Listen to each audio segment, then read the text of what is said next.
Hey guys, how we doing? Welcome back to Bulletproof Mindset, where we bulletproof your mind through health, fitness and entertainment. Today we're going to go a little bit deeper. We're going to go into mental health because it is Mental Health Awareness Week and it is actual Mental Health Awareness Day today, but we're going to release it in maybe a week or so. So basically this story is going to be how weightlifting saved my life, how lifting weights saved my life, and how getting better nutrition saved my life personally from depression and anxiety, and hopefully that my story can touch a lot of people and make them make the changes that they need to make to better their life.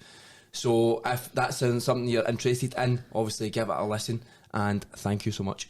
So obviously a couple of weeks ago we were in these very four walls and we sat down to record an episode that we probably never released because it was fucking garbage. Yeah, it won't be released. But it kind of brought up, like, there was a lot of shit going on that day as well, and I could tell that something was off with you, but so what we done was we recorded that episode and you looked dead behind the eyes. I remember how I felt when I was sitting here. I was looking at you and I was like, is he sleeping with his eyes on? No emotion, no facial expressions. No, you're not your same bubbly self, or the bubbly self that I've got to know these past few months. And I wanted, or we both agreed that we'd do an episode on what was going on there that day, because I really think there's a lot of people that will benefit from hearing your story. 100%. Especially the character. If anyone knows you, you are a strong, confident character. Like, there's your personality. You just, as soon as you walk into a room, it's like it's James's room because of how upbeat and confident you are as a person. And that was the first time I seen a different side to you, where I think especially the world we live in today, we see a lot of people will just see us on the podcasting and not see us in our personal lives and whatnot. And we all have a dark side or a troubled side of shit that we've had to go through. So wanted to get into that a bit today. So following up from that, I think it's best maybe touch on, like, because you mentioned it in Gavin's podcast. You dealt with a lot of shit growing up, a lot of relationships, dramas, and all that shit as everybody does. They go through. But I think you had quite a hard. I think I genuinely struggle with it more than most. I think some people are better at dealing with it than I am. When I get to a point where I'm struggling, I'm out. Yeah. Do you know what I mean? Like, I struggle to get back into a certain mind frame. I always need somebody else to get me back there, but I can never ask for that help. You know what I mean? Asking for help is always a scary thought. Yeah. But for me, I just can't seem to do it until I break. Do you know what I mean? I just keep going until I'm out the game, and then as you seen, like, I was low. That was, you know what I mean? I was really low. Was that the first time that kind of low point for you had happened this year? Oh, that was the first time in a year. Yeah, definitely. And before that, it was, what was that, about Christmas time, was it? New Year time or something like that? Was that when you made the decision? Maybe you came out at New Year time. I know. So over the last year, I was fine, but I'd never had anything to really work towards or really stress about. You know what I mean? So there's a lot going on at the moment, and so obviously over COVID and that, things were calm. Right. And it's not that I'm not enjoying it now, but when you go for everything, you sometimes forget to go and look at things that you've not fixed yet. Or take a breather. So when things are easy, it's easy just to keep going, breezing by things, and not look at, look, this has fucked me up in the past. You know, when stresses come, that's when the real stresses come out. Yeah. That's when the demons come back. Do you know what I mean? The demons will be there, but the demons truly come out when you are stressed and under real pressure. Yeah. You know what I mean? And that's what you felt, obviously, a couple of weeks ago then. So we just started agreeing that we do podcasts. We were doing, I think, every week we were meeting up once or twice to film 7 days worth of videos and that sort of stuff. And then also you're trying to grow your coaching business at the same time. So was it a mixture of all that, or was it other stuff? It was a mixture of all that at the one time. I just felt, as a personal trainer, I wasn't where I wanted to be. So I was putting so much effort into everything else, and obviously I was speaking to someone at the time and they were bringing up things that I used to do in the past. And I was like, maybe I'm not as over. Changed. Maybe I haven't changed as much as I originally thought. Yeah. you know, once I've actually spoke about these things, once I actually spoke about that day, once I had a fucking massive breakdown, because you were there, I had a fucking massive breakdown, and I'm not ashamed to admit that, because everybody does. Yeah. Once I had that breakdown, once I spoke to you and other people about it, and I got over it, you know, I went, oh, you know what, I actually have changed, because that I wouldn't have done it in that sort of way. You know what I would have done in the past? I would have went, fuck you, fuck you, fuck you, and fucked off. Just ran back Just ran away. That's what I would usually do, and I think that's what a lot of people do, and that's why you like see counselling and that. It's so fucking valuable.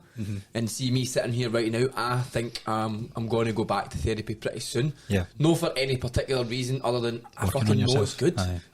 I know it's fucking good for you. So you don't need to go to therapy when you're feeling shit. You can go to therapy when you're feeling good.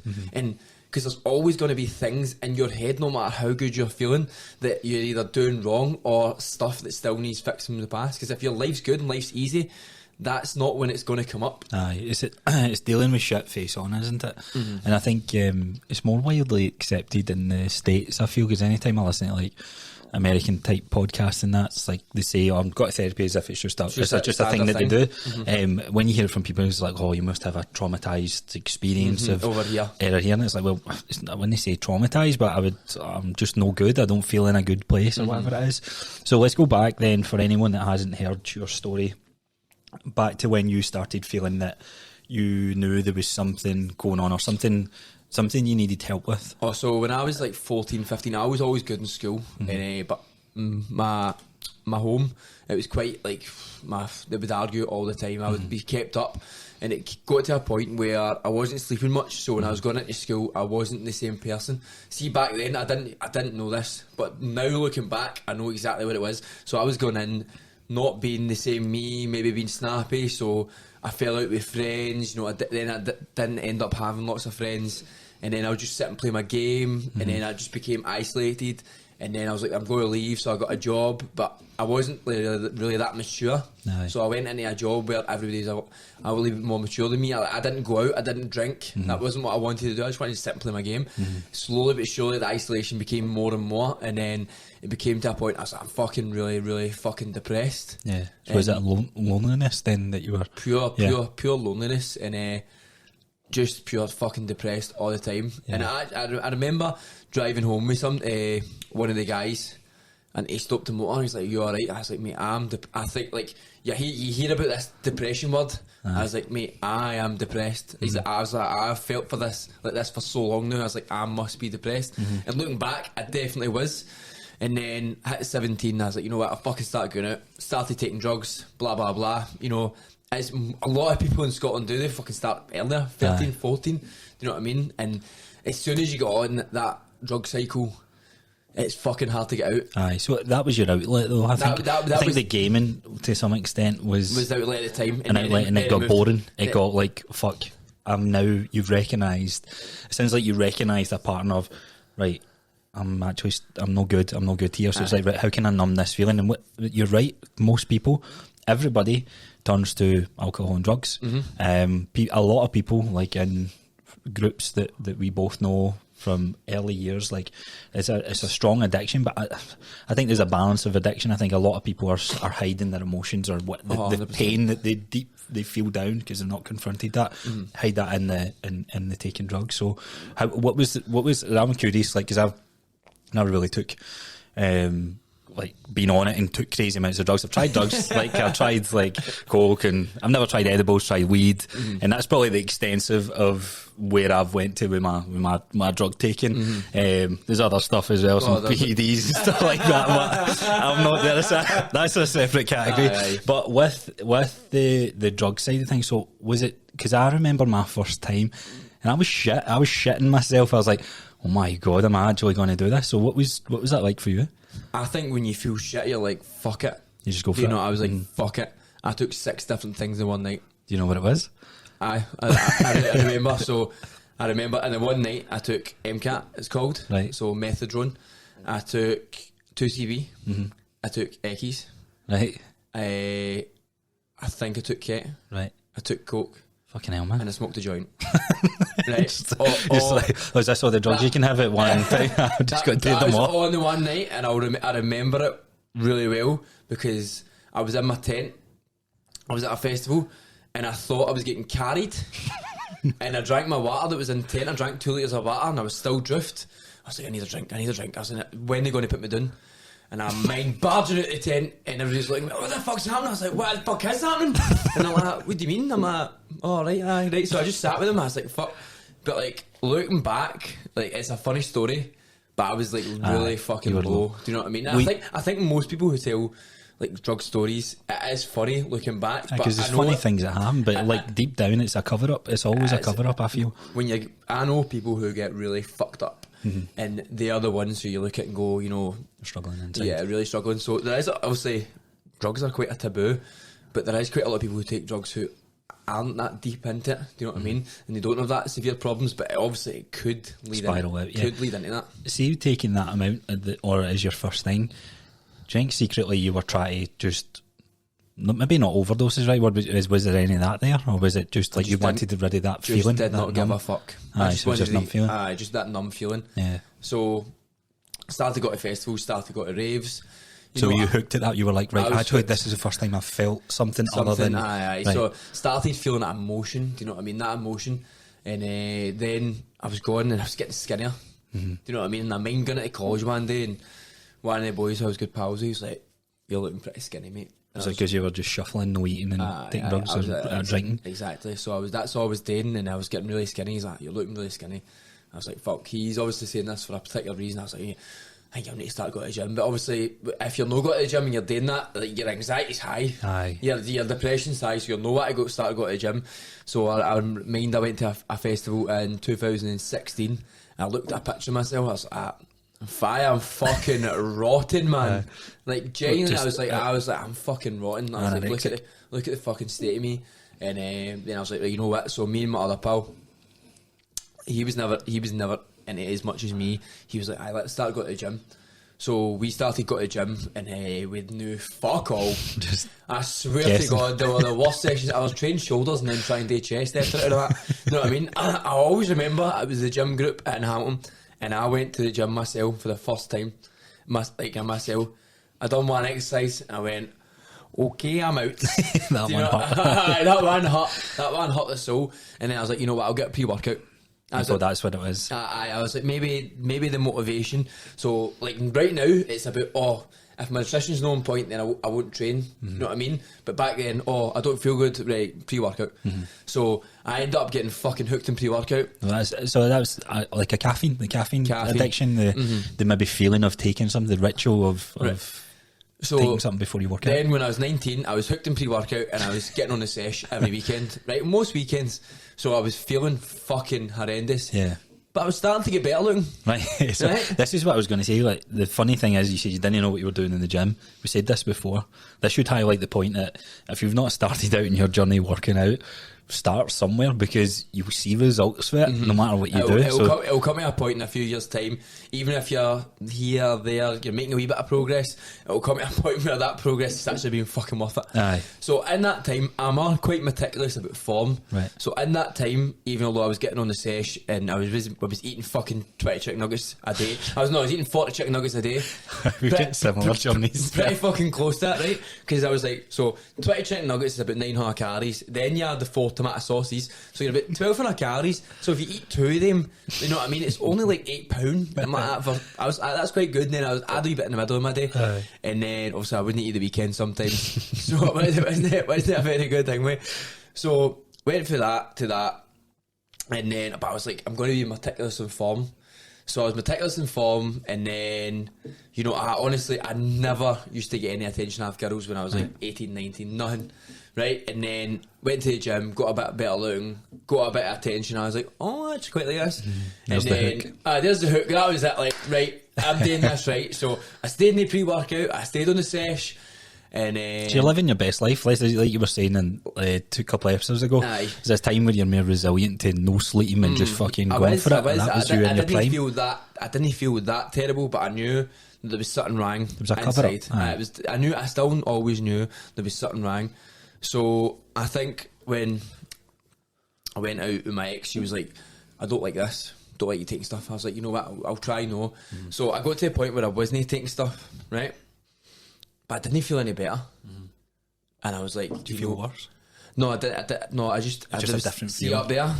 Psychologically. The trauma was still there. Do you know what I mean? The trauma was like 100% still there. I was like, you know what? Maybe it wasn't the drugs, because I always blame the drugs for me being anxious. Do you get me? And so what was some of the things you were anxious about? What was coming out? Can you remember? I know. So we spoke about it in Gavin's podcast. I always think that just people don't like me. So there's a little loneliness. So back to that point. Like, I always think that people are going to run away. Do you know what I mean? Like, so if I'm talking to a girl, I just think she can tell me everything in the world. I'm like, she's still got to run away. Do you know what I mean? Yeah. Do you know? But I've got 10 times, even since we spoke about it on Gavin's podcast. Yeah. You know, I've working on yourself. And I've definitely since I've understood these things, I've really spoke about it with people close to me, and I've got over it because I did work on myself. So once I split up with her, I was like, I just want to work on me. So as I said, I went to therapy, and I didn't speak to anybody for a long time, 3 to 4 months. I know people are like, that's not that long, but it's fucking long time. When you're not speaking, it feels like a long time. And so through all this, like, did you have any support, like, through your family or that, or was that the same? I think they probably just thought I was half my nut. Aye. It's like, do you know what I mean? So see, when you were session, do you think they knew what you were doing? So some of my family did, some of my family didn't. Right. So I think there was. I thought it was pretty obvious. Right. Do you know what I mean? But some of my family had no clue, because I told them, and they're like, "What?" I'm like, "Fuck!" I thought what I was doing was fucking obvious. Aye. Because I was a wee bit crazy. Aye. So you know what I mean? So I guess your family would have had this persona of you, always mental, always fucking wanting to go. But then deep down, never really seen the true you, or the things that we're covering over. They never, because obviously, as we spoke about in another podcast, the older generation are just built to be resilient, so they just think the younger generation just go out and drink, and that's it. And they're just like, they're struggling with all the social media and that. And the truth is, you know, drugs are such a big thing these days. You know, drugs are destroying. So easy, man, to get them. Far too easy. You look back at films and you think of those big bad drug dealers and that. I know some absolute pussies. They're dealing. Everybody fucking sells it these days. It's mad. And like, my dad and that, they don't have a fucking, like, they think they have a clue, but they don't have a clue. Yeah. Like, it's so common these days, and it's quite scary, because like, when I think about having kids and that, I'm like, fuck man, they're going to be in a probably even worse generation, where it's so fucking easy. Like, you can get drugs dropped off quicker than you can get a Just Eat dropped off. Yeah, do you know what I mean? It is mad. So you reached out, sought help. I remember you saying the guidance that you were given is like, you ran through a couple of things. What was that method called? The Linden method. Aye, so you went through that method, and it was kind of go dark, no support in place, just you, your thoughts, and your lifestyle activities. One of the things with that method is it's teaching you that some of the things that you deem anxiety isn't anxiety, so it can be like fear, excitement. It's about teaching you what the feelings actually are, because you went for so long just telling yourself this anxiety, and then obviously you do get anxiety. Like, that's everybody gets it. Like, but it's, you actually trick your brain into thinking that all these things are anxiety. So as soon as your heart rate goes up, you worry, you shake yourself, and then you actually get anxious from that feeling. It's like the people who work out and never worked out before. They know what that anxiety is, quote unquote, and it's not really anxiety. It's just elevated heart rate. They're training, and they're like, I'm having a panic attack. And then it's like, well, breathe. Like, there's many different strategies with it, but that's what's triggering that side of things. So the reason, like, what I'm talking about my journey with drugs and that is not because obviously I'm glorifying it. I definitely don't glorify it, and I always see when people tell me like what they got up to the weekend, I go, fuck man, I wish you weren't doing that, because I know how shit I felt, and I know so many people who've committed, and they've gone through the exact same journey. Even at the time, if they're saying, oh, I fucking love it, man, I fucking love it, but there's so many people going through a similar journey, whether it be with drugs, with drink, with gambling, with porn.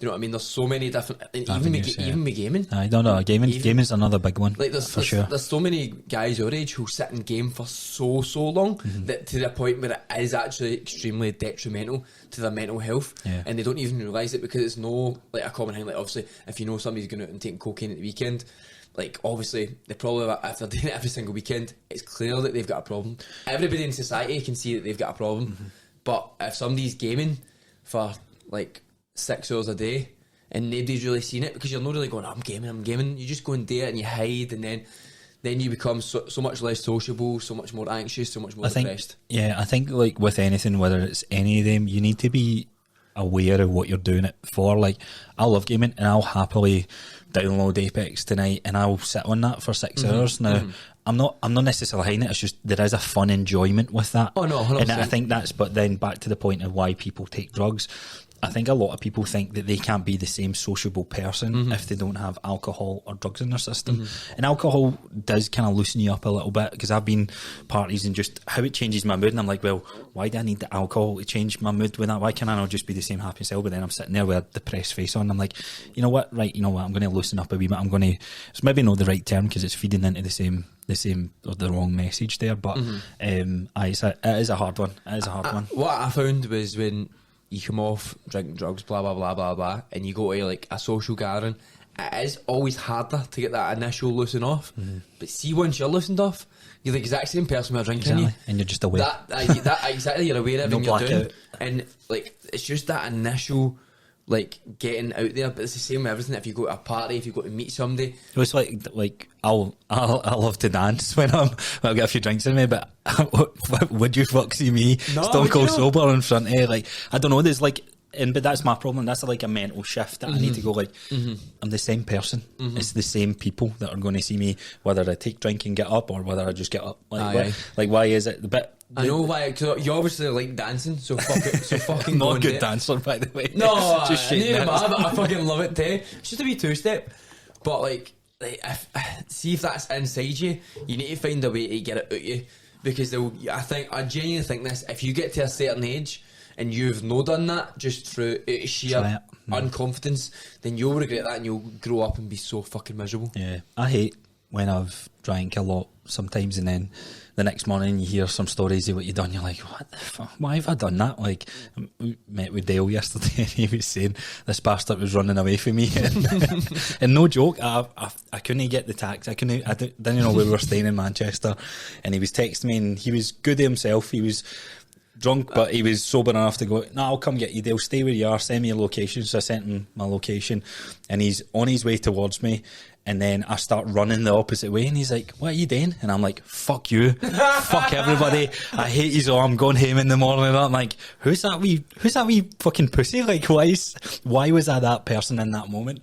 I hate that exposure to the drugs, drinking, whatever it is that you do, because you're not in control. And that's really what it comes down to, isn't it? You don't get to be the person that you want to be. And then you wake up and you feel terrible, and like that's like, so when I look back, what I would do is I'd go at the weekend, I'd feel shit, I'd take pre-workout, I'd feel alright, and then I'd just take pre-workout to go to the gym. That would be my only fun time, and then I'd go out and I'd feel worse, and then by the time you stop all that, oh man, life hits you hard.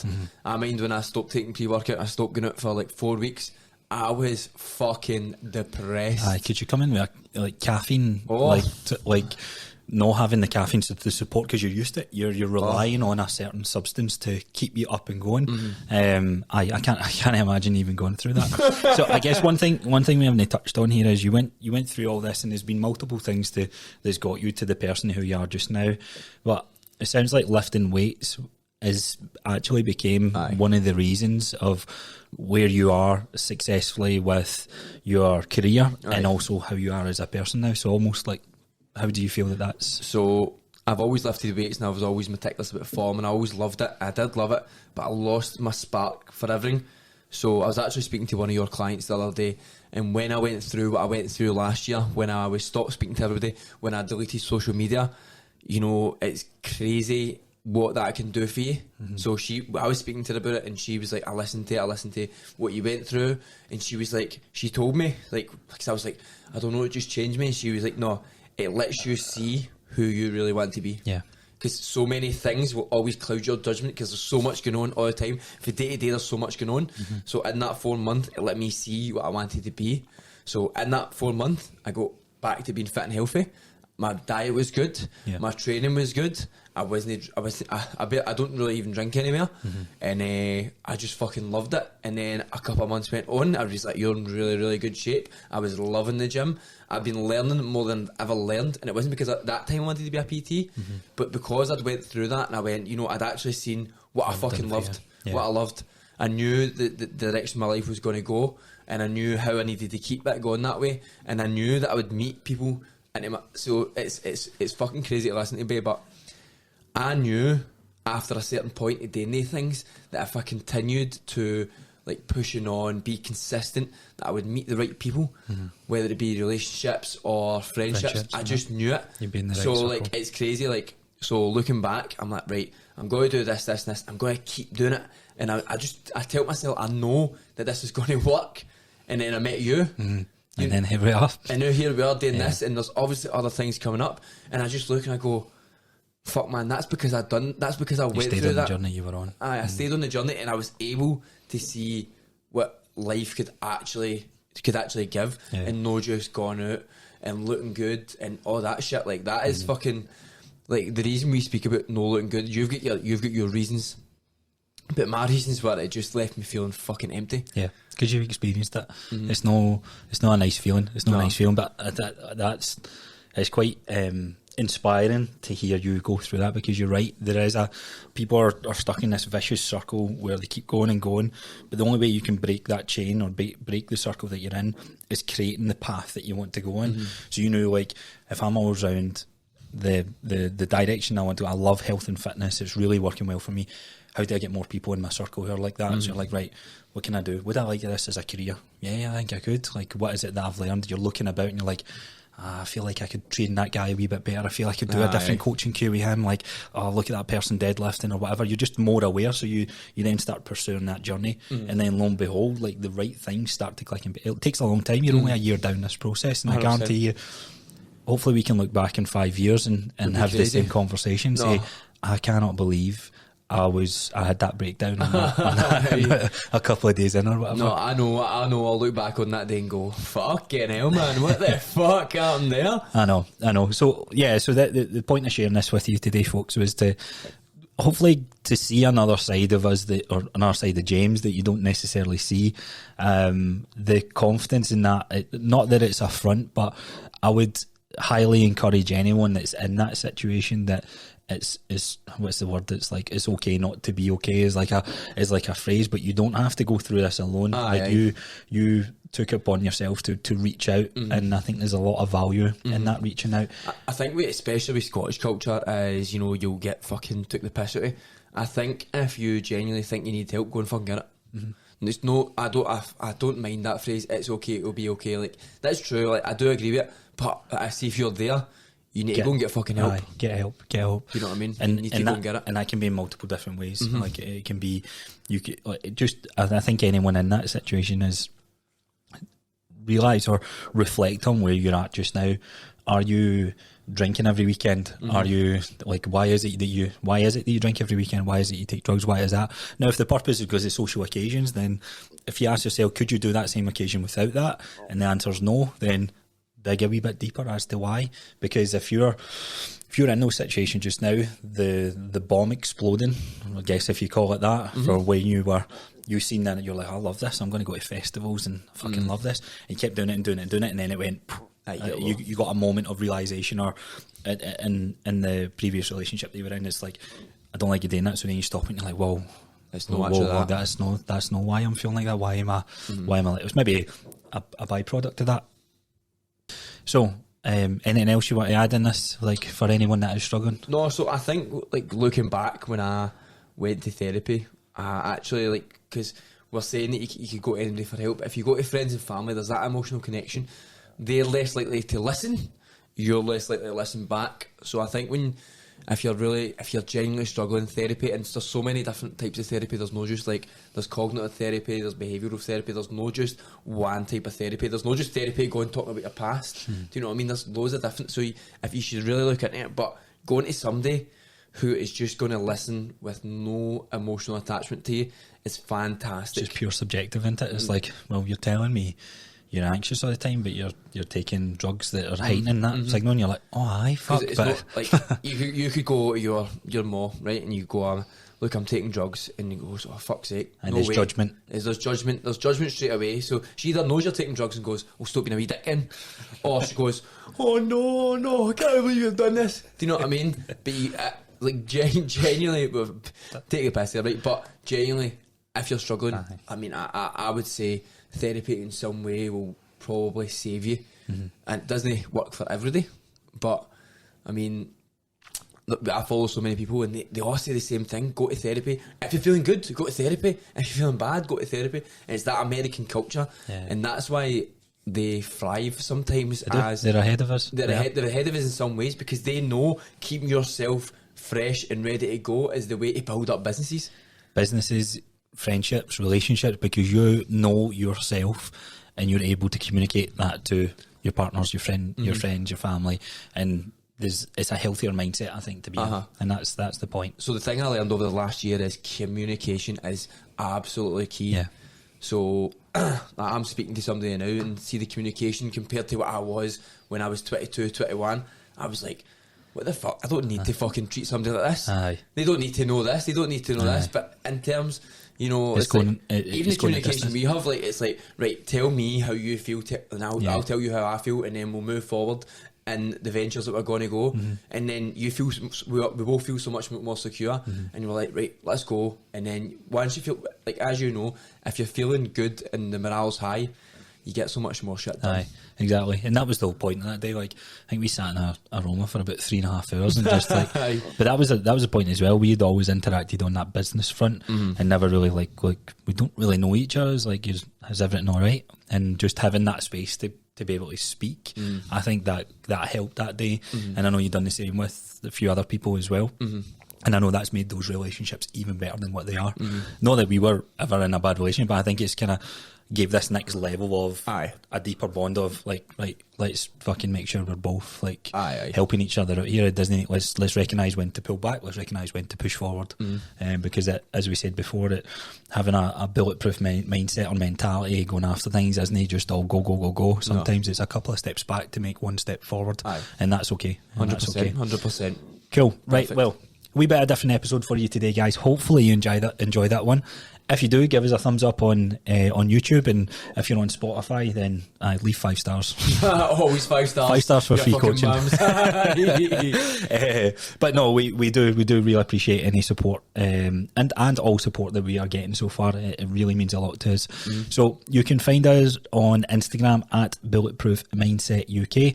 You can find me at Coach Crosser. You can find me at Raw Gym Fit. See you guys soon. Have a good nice one. Have a good nice one. I know. You're a bastard.